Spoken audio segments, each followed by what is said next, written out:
With just over a week until Election Day, new polling is showing Vice President Kamala Harris with a slight edge over Donald Trump.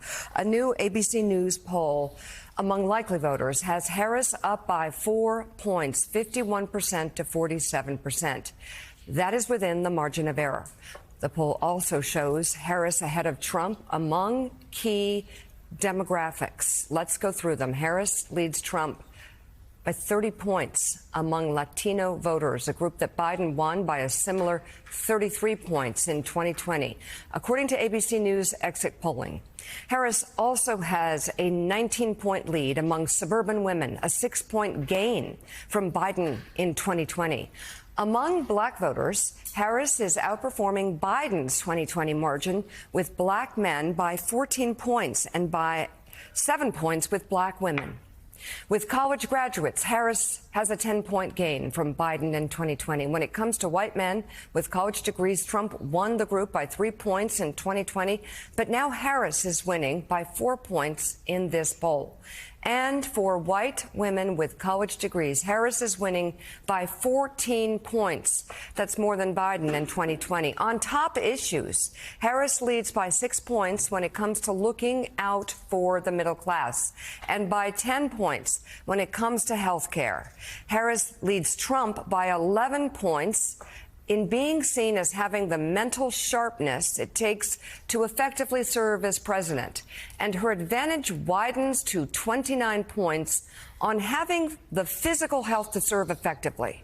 Most voters see her as honest and trustworthy, likely to understand the problems of people like you, to share personal values, and to be trusted in a crisis. Meanwhile, more voters think Trump is more likely to say that things are not true. The poll also found registered voters are more than twice as likely to call Donald Trump a fascist than to say the same about Kamala Harris. Joe, what do you make of these numbers? There's a lot of other information to bring in, and also what appears to be the closing argument by the Trump side and that contrast with the Harris campaign. We'll start with the last question first. Donald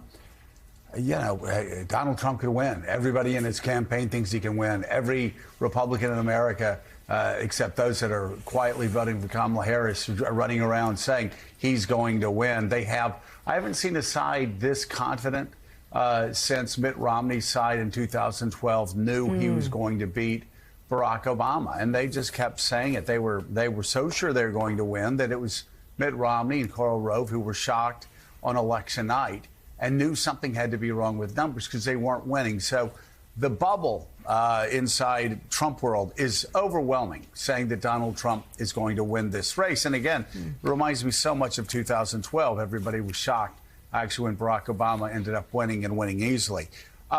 We don't know where we are here. It's tied. That is the latest.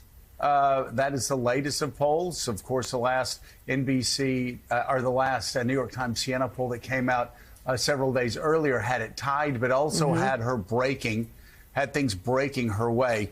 And so hard to say which direction the poll's going. I will say, though, on the closing arguments, I've always believed that, and I've told Donald Trump in the distant past and other people in his administration, politics is about addition. It's not about subtraction.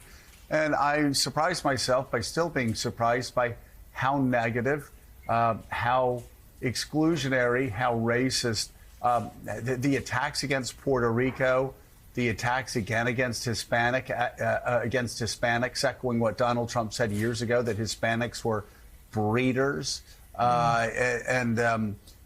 So it's still surprising to me that any side in any campaign in any part of American history would act that way, but they're completely confident that they're going to win.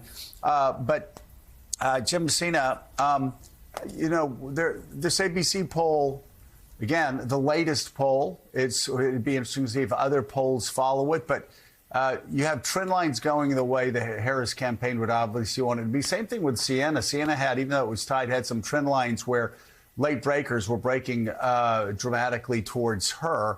I think the number I keep going back to, and it's a number that I have been looking at for 3 years now, if Donald Trump is going to run, and the number is 47.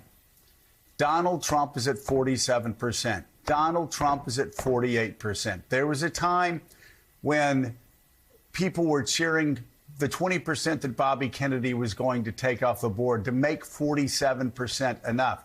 That's not happening now. So I guess if Harris does win and she has a 4-point lead, like 51 to 47, everybody's going to go, you know, why? Of course, you idiots. He was never going to get over 47%. Maybe we'll be saying that. But I still think that's the question. For Donald Trump to win, this is not even 40 years ago. He's going to have to get 48, 49% most likely in the national poll for a lot of reasons, demographic shifts we're not going to waste our viewers' time with. But still, that's where I'm still stuck. He's got a hard ceiling. How does he win with 47% of the vote nationally, even as you project that toward electoral college votes?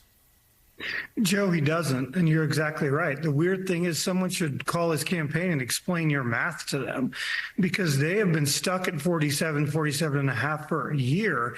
And yet, Joe, what is their closing argument? Their closing argument in a race where they desperately need another point and a half, maybe 2 points, is to ostracize those same voters, to end with anger, to end with racism, to end with an argument that only their base could appreciate, and not even all their base.